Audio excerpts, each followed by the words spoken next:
Сәлем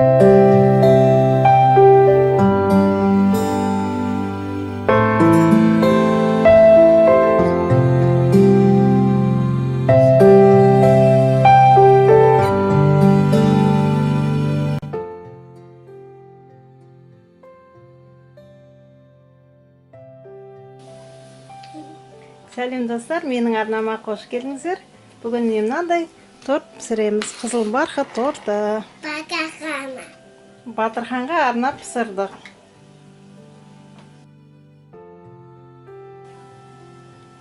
Ең алдымен айранға ас содасын салып, араластырып, 10 минутқа қойып қоямыз. Егерде ауылды жерде тұрсаңыздар, сіздерде майдан қалған іркіт болады. Негізі классикалық рецепт бойынша іркітпен жасалады. Біз енді айранмен жасаймыз. Енді бір ыдысқа майды саламыз. Ол бөлме температурасында болу керек. Оған қантты саламыз. Және ванильді қант. Мен міне натуральный ванильмен алдым. Натуральный ванильный экстракт құю керек. Немесе жоқ болса енді жай ванильді салға да болады. Көріп тұрсыздар. Қоп-қоңыр. Енді бұл қоспаны миксермен араластырамыз. 3-5 минут аралығында. Қант аздап еру керек. Толық ерігенін тоспаймыз. Енді міне иісі жоқ өсімдік майын қоямыз. Ары қарай араластырамыз. Енді бір жұмыртқадан қосамыз да миксермен араластырып тұрамыз.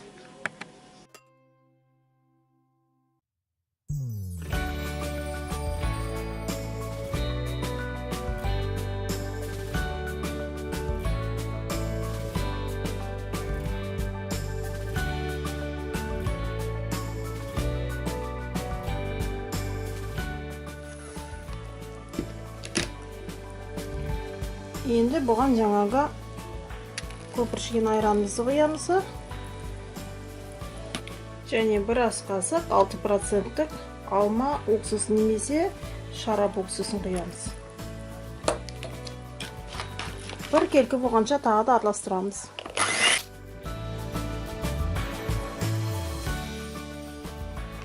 Егерде красительді сұйығын қолданатын болсаңыз, оны жаңағы айранға қойып, осы сұйықтыққа құямыз. Мына жерге ұнды елеп қойдым. Енді оның үстіне какаоны қосамыз. Мен оны алдын ала елеген жоқпын, қазір сондықтан елеймін.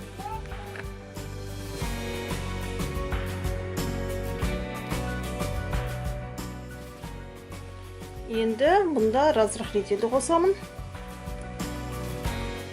Одан кейін қызыл бояғышты қосамын.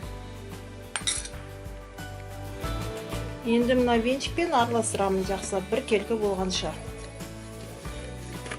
Сонымен араластырып болды.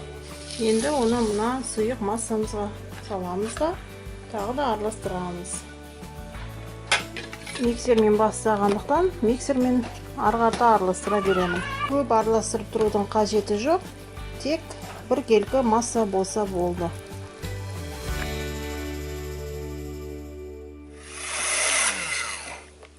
Қамырымыз дайын. Негізі мен бұл қамырды ең бірінші америкалор краскасымен жасап көргем.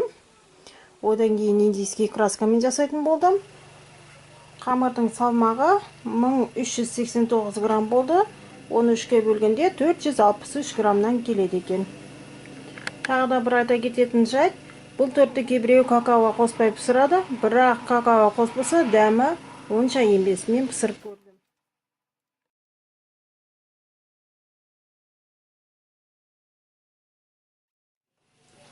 Форманың астында пергаменттік бумага бар.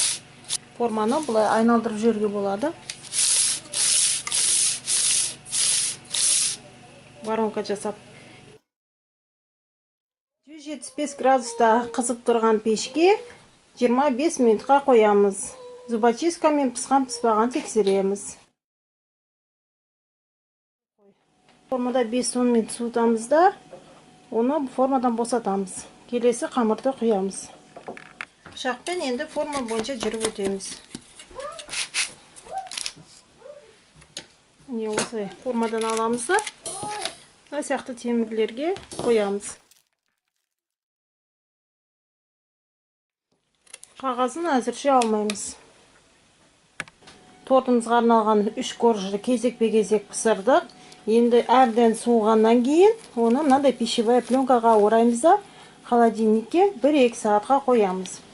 Мына торттың корждарын бір күн бұрын пісіріп қойған дұрыс, немесе аз дегенде 1-2 сағат бұрын. Одан кейін кремді дайындап, тортты безендіруге болады.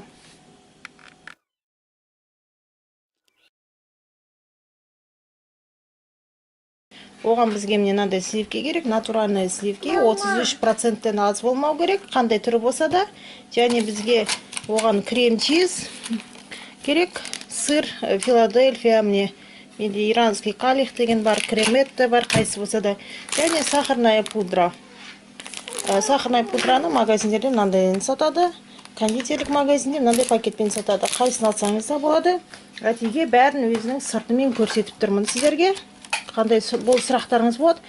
Калих деген сырды тек қана 69%-ін алу керек, 74 алсаңыз, ол тұзы көп болады. Ыдысқа сливкиді құямыз. Жалпы миксердің венчиктары мен посуданың өзі, ыдыстың өзі сұп-суық болу керек дейді. Тезірек көпіршіту үшін. Қант пудрасын енді сливкиға саламыз, немесе сырға салып та жасауға болады.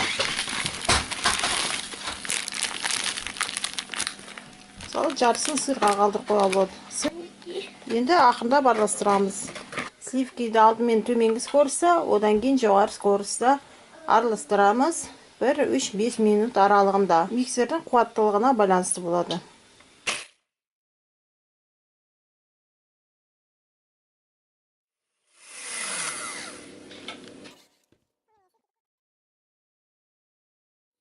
Сливки тұрақты болғанда сразу миксерді өшіріңіз, әйтпесе май болып кетуі мүмкін. Енді келесі ыдысқа мына сырды саламыз. Сырды түгелдей салдық. Енді оған қалған сахарный пудраны саламыз. Және жай ғана төменгі скоростта бір келкі болғанша араластырамыз.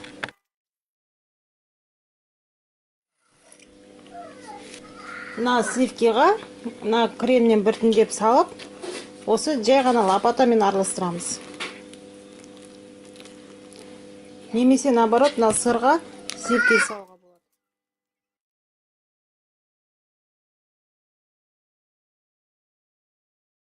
Лопаткамен араласып болғаннан кейін төменгі скоростта бір келкі болғанша аздап қана араластырамыз миксермен.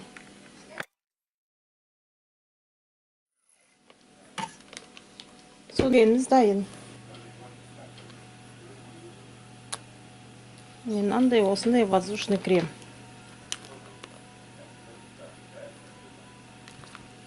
Корждарымызды дайындап алғанша кремді холодильникке қоя тұрамыз.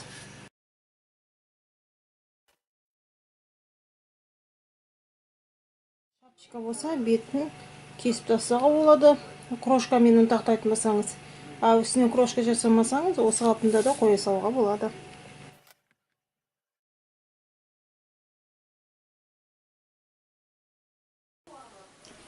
Кальциямен собирать етуге болады. Кальция жоқ болса, жай ғана кальциясы собирать етуге болады. Целый коржды саламын на формаға.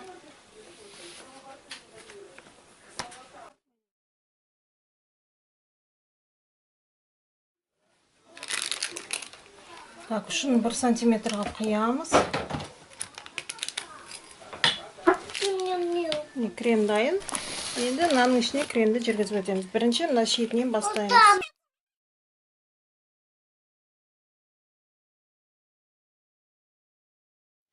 Шет жақтарынан обязательно жүріп өтеміз, бордюрлық сияқты.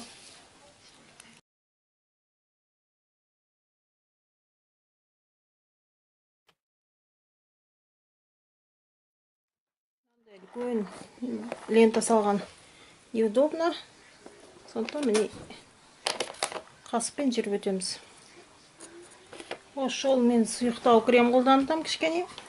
Бұдан қоюлауында қолданып жүрмін. Әр кезде әрқалай экспериментируем. Енді бұның бетіне келесі коржды саламыз.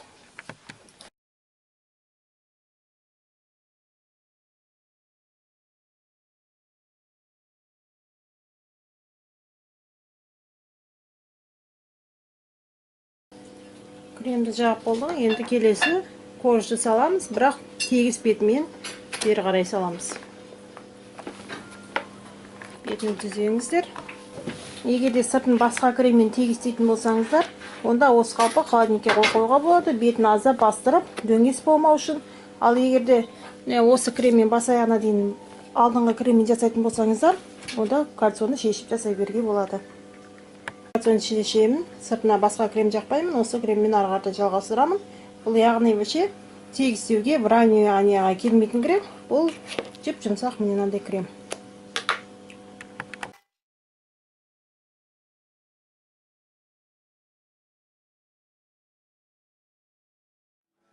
Енді ары қарата жан жақтарын тегістейміз қазір.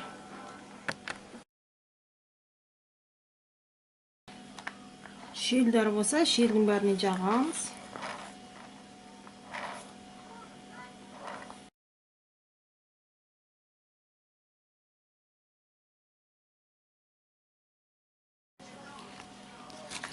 Енді былай сыртынан жүргізіп шығамыз.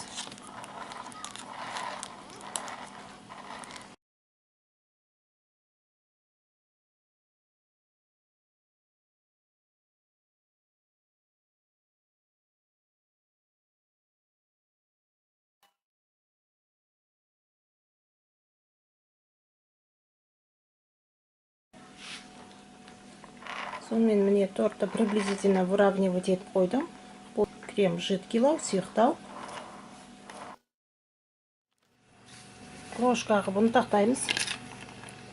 Бұдан көбірек алуларыңызға болады. Полностью қызыл қылып покрывать етсеңіздер. Мен енді жиектеріне ғана салам, аз болғандықтан.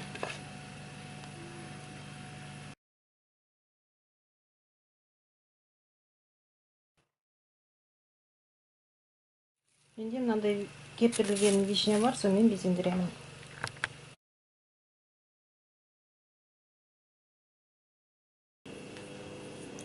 Сортымыз дайын. Тортты енді 1-2 сағатқа холодильникке қоямыз. Пропитываться ету керек, кремін сіңу керек. Одан кейін жей беруге болады. Қарағандарыңызға рахмет. Сау болыңыздар.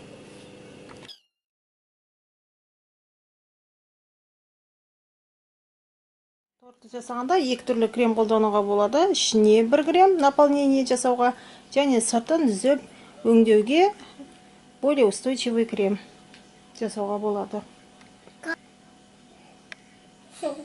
Торт саған қалай ботанай? Күшті ме? Класс. Класс? Біраздан кейін дәмін көреміз, е?